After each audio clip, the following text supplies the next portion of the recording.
Ambassador, there are ongoing political talks for the creation of a government which, according to the international community, needs to be reform-oriented. What do you understand for this, under this term of reform-oriented?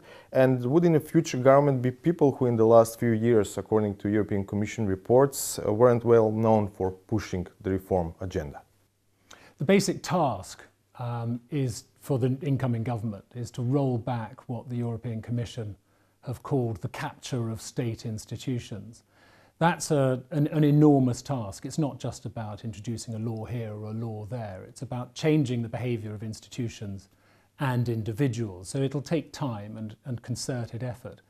The great news for Macedonia, though, is that that is set out with some clarity and detail in the country report itself, also in the urgent reform priorities, the Priba report and the Pržino agreement. And they detail what needs to be done in specific sectors, like judiciary, the public administration, the media, and so on, the work against anti-corruption, against corruption. And alongside that, they also set out the need for full accountability for questions raised by the wiretap allegations, so for full investigation of those allegations and follow up. And that's a big task in itself. We, of course, like other members of the international community, stand ready to help Macedonia in that task. It will take time and it will take determination, but it can be done.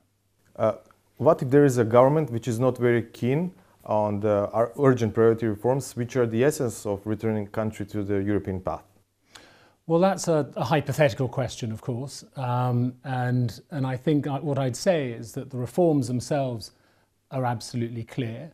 Why those reforms are needed is absolutely clear, and what needs to be done in order to implement them is absolutely clear. The benefits for the country are absolutely clear, and for its people. So why would an incoming government not want to deliver that? And as I say, although it's a tough task, we stand ready to help in any way that we can. In your recent blog, you've given a vision for Macedonia in the next 10 years. In it, the name issue is solved until 2020. Looking from the current perspective, having in mind previous experience, this sounds optimistic. But at the same time, your assessment is that in 2027, Macedonia will be negotiating for EU membership, and that sounds pessimistic. Well, I wrote the blog on as a reaction to many conversations over recent months, in which I've been struck by how often we found ourselves talking about what was happening today or what would be happening tomorrow, or what needs to be done in the next day or 2 days. In other words, they were very short-term conversations. And I guess that's natural in a political crisis, that people think short-term. But it's also very important in a political crisis to think strategically, to look more long-term about where one wants to get in 5 or 10 years' time.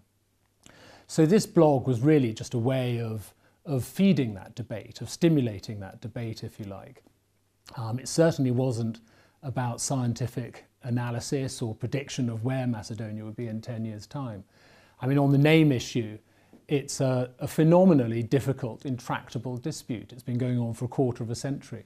So maybe 3 years is optimistic, but you could also say that it's something which absolutely has to be resolved by Skopje and Athens if Macedonia as a country is going to move forward with any purpose. In terms of still negotiating with the European Union in 2027, well, maybe that is pessimistic, but as I say, it wasn't a scientific prediction.